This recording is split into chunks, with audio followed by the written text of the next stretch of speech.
Welcome to the Sapna homeschooling channel. नमस्कार मित्रांनो, मी रवींद्र. आज आपण इयत्ता 10वीचा भूगोलाचा 9वा धडा पर्यटन, वाहतूक व संदेशवहन याचं स्वाध्याय बघणार आहोत. तर बघूया. पहिला प्रश्न काय आहे? चूक की बरोबर ते कारण सांगा. भारतातील नैसर्गिक विविधतेमुळे पर्यटन व्यवसायाचे भविष्य उज्ज्वल आहे. हे विधान बरोबर आहे, कारण भारताला समृद्ध असा सांस्कृतिक व ऐतिहासिक वारसा लाभला आहे. भारताच्या कानाकोपऱ्यामध्ये विविध धर्मियांची प्रार्थनास्थळे, तीर्थक्षेत्रे, नद्यांचा संगम, किल्ले, लेणी आहेत. त्यामुळे देश परदेशातील लोक भारतात पर्यटनासाठी वर्षभर येत असतात. पर्यावरणपूरक पर्यटनाला भारतात चालना दिली जात आहे. म्हणून भारतातील नैसर्गिक विविधतेमुळे पर्यटन व्यवसायाचे भविष्य उज्ज्वल आहे. पर्यटन हा अदृश्य स्वरूपाचा व्यापार आहे. ते हे विधान पण बरोबर आहे, कारण पर्यटन विकासातून भारतीय अर्थव्यवस्थेला मोठा फायदा होतो. पर्यटनातून उपाहारगृहे, दुकाने, वाहतूक व्यवस्था, मनोरंजनाची ठिकाणे इत्यादी घटकांचा विकास होऊन अर्थव्यवस्थेस प्रत्यक्ष फायदा होतो. त्याचबरोबर पायाभूत सुविधांचा विकास होतो व रोजगार निर्मिती होते. यातून अर्थव्यवस्थेला अप्रत्यक्ष फायदा होतो. पर्यटन हे आर्थिक विकासात महत्त्वाची भूमिका बजावते. म्हणून पर्यटन हा अदृश्य स्वरूपाचा व्यवहार आहे असे म्हणतात. एकटं पर्यटन वाढलं ना, त्याच्याबरोबर बाकीचे पण खूप सारे व्यवसाय वाढीला लागतात. देशातील वाहतूक मार्गाचा विकास हा देशाच्या विकासाचा एक निर्देशांक आहे. हे विधान बरोबर आहे, कारण वाहतूक ही एक पायाभूत सुविधा आहे. वाहतूक व्यवस्थेतील विकास हे देशाच्या किंवा प्रदेशाच्या विकासाचे एक मानक मानले जाते. वाहतूक व्यवस्थेतील सुधारणांमुळे प्रदेशातील मालाची व प्रवाशांची चलन क्षमता वाढते. तसेच उद्योगधंदे आणि बाजारपेठा यांचा विकास होतो. आर्थिक विकासाला गती प्राप्त होते. दरडोई उत्पन्न व स्थूल देशांतर्गत उत्पादन यामध्येही वाढ होत जाते. यावरून हे सिद्ध होते की देशातील वाहतूक मार्गाचा विकास हा देशाच्या विकासाचा एक निर्देशांक आहे. प्रश्न ई. भारतात पर्यटन व्यवसायाचा विकास नव्याने सुरू झाला आहे. तर हे विधान बरोबर आहे, कारण भारताचा ऐतिहासिक वारसा लक्षात घेता अनेक परदेशी पर्यटक पर्यटनासाठी येतात. तसेच भारत हा विविधतेने नटलेला देश आहे. येथे सांस्कृतिक वारसाही लाभलेला आहे. त्यामुळे भारतातील आंतरराष्ट्रीय पर्यटकांची संख्या सतत वाढत आहे. परंतु ही वाढ 2010 पासून अधिक झालेली आढळते. त्यामुळे भारतात पर्यटन व्यवसायाचा विकास नव्याने सुरू झाला आहे. आता प्रश्न 2 थोडक्यात उत्तरे लिहा. ब्राझीलमधील कोणते घटक पर्यटकांना अधिक आकर्षित करतात? तर ब्राझीलमधील पांढऱ्या वाळूच्या पुळणी. आता वाळूच्या पुळणी म्हणजे बीच, हे लक्षात घ्या. जिथे समुद्राच्या भरती आणि ओहोटीचा जो मधला भाग असतो, भरतीला जिथे समुद्राची पाण्याची पातळी जाते आणि ओहोटीला जिथे जाते त्याच्यामध्ये जो भाग असतो तो म्हणजे बीच असतो. पण आपल्याकडे जे बीचच्या मातीचा म्हणजे रेतीचा रंग वेगळा असतो, तिकडे ब्राझीलमध्ये पांढऱ्या वाळूच्या पुळणी आहेत. आकर्षक व स्वच्छ सागरी किनारे, निसर्गरम्य बेटे, अमेझॉन खोऱ्यातली घनदाट अरण्य, विविध प्रकारचे प्राणी व पक्षी, तसेच विविध उद्याने, यामुळे आंतरराष्ट्रीय पर्यटक आकर्षित होतात. ब्राझिलिया हे राजधानीचे नवीन शहरसुद्धा पर्यटकांचे आकर्षण आहे. रिओ दि जानेरियो आणि साओ पावलो यासारखे शहरे मोठ्या संख्येने पर्यटकांना आकर्षित करतात. हे सर्व घटक पर्यटकांना अधिक आकर्षित करतात. ब्राझीलच्या अंतर्गत भागात लोहमार्गाच्या विकासात कोणत्या अडचणी आहेत? तर ब्राझीलच्या अंतर्गत भागात लोहमार्गाच्या विकासात अनेक अडचणी आहेत. त्या पुढील प्रमाणे आहेत. ॲमेझॉनच्या खोऱ्यामुळे ब्राझीलचा अंतर्गत भाग घनदाट जंगलाचा बनलेला आहे. तेथील झाडे खूप उंच वाढलेली आहेत. वृक्षांच्या फांद्याने सूर्यप्रकाश अडवल्यामुळे अरण्यात तळाशी अंधार असतो. वृक्षांचे टणक लाकूड, दलदल, रोगट हवामान, असंख्य कीटक, मजुरांची कमतरता, मानवी वस्तीचा अभाव यासारख्या अडचणींमुळे तेथे लोहमार्गांचा विकास होऊ शकत नाही. तसेच तेथील पॅन्टनॉल हा पाणथळ भूमींचा प्रदेश असून ब्राझीलच्या उच्चभूमीच्या नैऋत्य भागात पसरला आहे. हा प्रदेशाची दलदलीचा असल्यामुळे तेथेही लोहमार्गांचा विकास झाला नाही. प्रश्न ई. कोणत्या साधनांमुळे संदेशवहन अतिशय गतिमान झाले आहे? तर दूरध्वनी, भ्रमणध्वनी, दूरदर्शन प्रसारण, आकाशवाणी प्रसारण, संगणक आणि इंटरनेट या साधनांमुळे संदेशवहन अतिशय गतिमान झाले आहे. खालील आकृतीमध्ये ब्राझिलियामधून 31 डिसेंबर सकाळी 11 वाजता विमान निघाले आहे. हे विमान 0° रेखावृत्त ओलांडून नवी दिल्ली मार्गे व्लादिवोस्टॉक या ठिकाणी जाणार आहे. ज्या वेळेस विमान निघाले त्यावेळेस नवी दिल्ली आणि व्लादिवोस्टॉक येथील स्थानिक वेळ, दिवस, तारीख काय असेल ते सांगा. तर ती आकृती बघा. ब्राझिलियावरून निघालेलं आहे विमान, नवी दिल्लीवर व्लादिवोस्टॉक. ओके, तर इथे बघा 60° पश्चिम रेखावृत्तावरती आहे आणि इथे 150° पूर्व रेखावृत्त जातं. तर उत्तर आहे, ब्राझीलमधून ज्यावेळी विमान निघाले त्यावेळी 31 डिसेंबरच्या सकाळी 11 वाजले असताना नवी दिल्लीची स्थानिक वेळ ही संध्याकाळचे 7:30 वाजले असेल व 1 जानेवारीचा सोमवार हा दिवस असेल. व्लादिवोस्टॉक येथील स्थानिक वेळ ही पहाटेचे 1 वाजले असेल व 2 जानेवारीचा मंगळवार दिवस असेल. आता योग्य जोड्या जुळवा. हा प्रश्न आहे आपला अ गट आणि ब गट. याचं उत्तर बघा. ट्रान्स ॲमेझोनियन मार्ग, प्रमुख रस्ते मार्ग, रस्ते वाहतूक, सुवर्ण चतुर्भुज महामार्ग, रिओ दी जानेरिओ पर्यटन स्थळ आणि मनमाड भारतातील रेल्वे स्थानक आहे. आता भौगोलिक कारणे लिहा. ब्राझीलमध्ये पर्यावरण स्नेही पर्यटनाचा अधिक विकास झाला आहे. तर ब्राझीलच्या ज्या भागात लोकसंख्या दाट आहे त्याच भागात पर्यटन क्षेत्राचा विकास झाला आहे, त्यामुळे तेथे प्रदूषणाचे प्रमाणही जास्त आहे.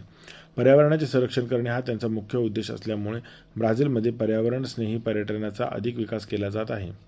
आता ब्राझीलमध्ये जलमार्गाचा विकास झालेला नाही, कारण ब्राझीलमधील बहुतांश नद्यांतील विसर्गाचे प्रमाण प्रचंड आहे. ब्राझीलमधील बहुतांश नद्यांतील विसर्गाचा वेग जास्त आहे, म्हणजे पाण्याचा जो वेग आहे जास्त असल्यामुळे होड्या वगैरे चालवणे तिथे थोडं अवघड आहे. ब्राझीलमधील नद्यांच्या खोऱ्यांच्या प्रदेशात उंच सखल भूभाग आहेत, त्यामुळे हे प्रदेश दुर्गम बनले आहेत. म्हणून ब्राझीलमध्ये अंतर्गत जलमार्गांचा विकास झालेला नाही. आणि उंच सखल भाग पण आहेत. डोंगराळ भागातून नदी गेल्यावरती तिथून ती खडखड आपटत जाते, त्यामुळे तिथे काही होड्या चालवता येत नाही. उत्तर भारतातील मैदानी प्रदेशात लोहमार्गांची जाळी विकसित झालेली आहे. तर उत्तर भारतीय मैदानी प्रदेशात सखल प्रदेश आहे. या प्रदेशात लोकसंख्येचे दाट वितरण आढळते. उत्तर भारतीय मैदानी प्रदेशात शेती व विविध उद्योग भरभराटीस आले आहेत. या प्रदेशात वस्तूचे ने-आण करण्यासाठी व प्रवाशांना एका ठिकाणाहून दुसऱ्या ठिकाणी नेण्यासाठी, ये-जा करण्यासाठी मोठ्या प्रमाणावर वाहतुकीच्या साधनांची मागणी असते. म्हणून उत्तर भारतीय मैदानी प्रदेशात लोहमार्गांची जाळी विकसित झाली आहे. आता प्रश्न ई. देशाच्या सर्वांगीण विकासासाठी वाहतूक मार्गांचा विकास उपयुक्त ठरतो. तो वाहतूक मार्गांचा वापर करून वस्तूंची एका ठिकाणाहून दुसऱ्या ठिकाणी ने-आण करता येते. वाहतूक मार्गाचा वापर करून देशातील लोकांची गतिशीलता वाढते. वाहतूक मार्गांच्या आधारे देशातील शेती, खाणकाम, मासेमारी, कारखानदारी, पर्यटन, बँका इत्यादी अनेक प्रकारच्या व्यवसायांस चालना मिळते. वाहतूक मार्गांच्या विकासामुळे देशांतर्गत व्यापारास व आंतरराष्ट्रीय व्यापारास मोठ्या प्रमाणात चालना मिळते. रोजगाराच्या संधी उपलब्ध होतात व देशाचे उत्पन्न वाढते. म्हणून देशाच्या सर्वांगीण विकासासाठी वाहतूक मार्गांचा विकास उपयुक्त ठरतो. पुढचा प्रश्न. आंतरराष्ट्रीय व्यापारासाठी सागरी मार्गावरती अवलंबून राहावे लागते. तर प्राचीन काळी व्यापार वृद्धिंगत होण्यासाठी जलमार्गाची फार मदत झालेली आहे. मात्र आज जलवाहतुकीचे स्वरूप बदललेले असून जगातील 95% आंतरराष्ट्रीय व्यापार हा जलमार्गाने चालतो. प्रचंड अवजड मालाच्या वाहतुकीसाठी जलमार्गाचा वापर प्रामुख्याने केला जातो. या मार्गाची वाहतूक क्षमता इतर कोणत्याही मार्गापेक्षा फार मोठी असते. आज प्रचंड व विशिष्ट आकाराची जहाजे निर्माण झाल्याने खनिजे, अन्नधान्य, खनिज तेल इत्यादीची वाहतूक कमी खर्चात व लांब अंतरापर्यंत करता येते. पृथ्वीचा 71% भाग पाण्याने व्यापलेला असून त्यात महासागरांचा वाटा फार मोठा आहे. जगातील सर्व महासागर एकमेकांना जोडलेले असल्याने त्यातून लांब पल्ल्याची एका टोकापासून दुसऱ्या टोकापर्यंत जलवाहतूक करता येते. याचा अर्थ सागरमार्गीय खुल्या वाहतुकीसाठी पृथ्वीवरती विस्तृत क्षेत्र उपलब्ध आहे. म्हणून आंतरराष्ट्रीय व्यापारासाठी सागरी मार्गावर अवलंबून राहावे लागते. आता प्रश्न 6वा. फरक स्पष्ट करा. ॲमेझॉन आणि गंगा नदीतील जलवाहतूक. तर बघा, ॲमेझॉन नदीतून प्रामुख्याने व्यापारी तत्वावरती आंतरराष्ट्रीय जलवाहतूक केली जाते, तर गंगा नदीतून प्रामुख्याने अंतर्गत जलवाहतूक केली जाते. ॲमेझॉन नदीतून केल्या जाणाऱ्या जलवाहतुकीचे प्रमाण तुलनेने अधिक आहे, तर गंगा नदीतून केल्या जाणाऱ्या जलवाहतुकीचे प्रमाण तुलनेने कमी आहे. ब्राझीलमधील संदेशवहन आणि भारतातील संदेशवहन फरक स्पष्ट करा. तर ब्राझीलमधील संदेशवहन तुलनेने अधिक विकसित व अधिक कार्यक्षम आहे. भारतातील संदेशवहन तुलनेने कमी विकसित व कमी कार्यक्षम आहे. ब्राझीलमधील सुमारे 45% पेक्षा अधिक लोकसंख्या संदेशवहनासाठी इंटरनेटचा वापर करीत आहे. तर भारतातील इंटरनेट वापरणाऱ्या लोकांची एकूण संख्या ही जगात सर्वाधिक असली तरी भारतातील केवळ सुमारे 30% लोकसंख्या संदेशवहनाची व इंटरनेटचा वापर करते. म्हणजे भारताच्या लोकसंख्येच्या फक्त 30% लोक वापरतात, पण लोकसंख्याच 130 कोटी असल्यामुळे ते 30% पण लोक खूप जास्त होतात. त्यामुळे जगात जास्त इंटरनेट हा भारतात वापरला जातो, पण भारताच्या लोकसंख्येच्या तुलनेत मात्र कमी आहे. भारतीय प्रमाणवेळ आणि ब्राझीलची प्रमाणवेळ. तर बघा, भारतीय प्रमाणवेळ ही जागतिक प्रमाणवेळेच्या 5 तास 30 मिनिटं पुढे आहे आणि ब्राझीलची अधिकृत प्रमाणवेळ ही जागतिक प्रमाणवेळेच्या 3 तास मागे आहे. भारतीय प्रमाणवेळ ब्राझीलच्या प्रमाणवेळेच्या 8 तास 30 मिनिटं पुढे आहे. आणि ब्राझीलची प्रमाणवेळ भारतीय प्रमाणवेळेच्या 8 तास 30 मिनिटं मागे आहे. भारतामध्ये एकच प्रमाणवेळ मानली जाते. ब्राझीलमध्ये एकूण 4 प्रमाणवेळा मानल्या जातात, कारण ब्राझीलचा रेखावृत्तीय विस्तार जास्त आहे. भारतातील अतिपश्चिमेकडील आणि अतिपूर्वेकडील रेखावृत्तांतील वेळांतील फरक सुमारे 120 मिनिटांचा आहे. तर ब्राझीलमधील अतिपश्चिमेकडील आणि अतिपूर्वेकडील रेखावृत्तांतील वेळेचा फरक हा 168 मिनिटांचा आहे. आता प्रश्न 7वा, टिपा लिहा. आधुनिक संदेशवहन. आधुनिक काळात संदेशवहन किंवा माहितीची देवाणघेवाण ही एक महत्त्वाची पायाभूत सुविधा आहे. आजच्या आधुनिक युगात कृत्रिम उपग्रह व संदेश हे संदेशवहनाचे अत्यंत महत्त्वाचे व प्रभावी साधन आहे.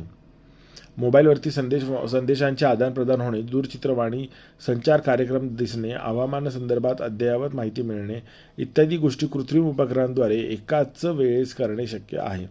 तर सुदूर संवेदन तंत्राच्या साहाय्याने मिळवलेल्या उपग्रह प्रतिमांचा उपयोग भूपृष्ठावरील साधनसंपत्तीचा अभ्यासक व प्रादेशिक नियोजन करण्यासाठी होतो. आंतरजाल व सामाजिक माध्यमांच्या युगात सर्वांना या व्यवस्थेचा वापर करावा लागतो. भारत सरकार ऑनलाईन ट्रेडिंग आणि पेमेंट, मनी ट्रान्सफर इत्यादींचा पुरस्कार करीत आहे. त्यासाठी मोबाईलवर वापरता येतील अशी अनेक ॲप्स विकसित करण्यात आलेली आहेत. या संदेशवहनांच्या सुविधांद्वारे आपण अनेक प्रकारची देयके भरणे, खरेदी विक्री असे अनेक व्यवहार करू शकतो. आता तुम्ही सगळे विद्यार्थी खूप ॲप्स वापरतात. ओके, इथे मी यांची नावं सांगत नाही, परीक्षेत नावं लिहिणं अपेक्षित नाही आहे. तर संदेशवहनाची सुविधा आता मोठ्या प्रमाणात विकसित झाली आहे. ही सुविधा फक्त दूरध्वनीवरून बोलणे किंवा संदेश पुरवण्यासाठी नसून आपण आता व्हिडिओ कॉलिंग देखील करू शकतो. त्याचप्रमाणे व्हिडिओ कॉन्फरन्सिंगद्वारे एकाच वेळी अनेकांशी पण बोलू शकतो. टिपा लिहा. भारतातील हवाई वाहतूक. भारतातील आंतरराष्ट्रीय हवाई वाहतूक जास्त विकसित झाली आहे. देशातील तसेच अंतर्गत हवाई मार्गाचा वापरही वाढत आहे. भारत एक विशाल राष्ट्र असल्याने राष्ट्रांतर्गत विविध स्थळांना जोडणाऱ्या वायुमार्गांची सेवा मोठ्या प्रमाणात विकसित झाली आहे. भारताच्या औद्योगिक व सांस्कृतिक प्रगतीमुळे जागतिक स्तरावरती विशेष संबंध प्रस्थापित केले आहेत. जागतिकीकरणामुळे जगातील निरनिराळ्या राष्ट्रांशी संपर्क साधता यावा म्हणून वायुमार्गांची सेवा विकसित केली आहे. भारतीय वायुमार्गाचे व्यवस्थापन व नियमन शासकीय स्वायत्त संस्था करतात. देशांतर्गत वायुमार्गांचे व्यवस्थापन इंडियन एअरलाइन्स ही संस्था करत आहे. या संस्थेच्या इंडियन असेही संबोधतात. या संस्थेला इंडियन एअरलाइन्सची सेवा देशांतर्गत उतारू माल टपाल वाहून नेण्यासाठी फार उपयोगी आहे. तसेच इंडियन एअरलाइन्सद्वारे या प्रकारची सेवा भारताच्या शेजारी राष्ट्रांना देखील पुरवली जाईल. एअर इंडिया ही संस्था आंतरराष्ट्रीय वासी व माल वाहतूक करते.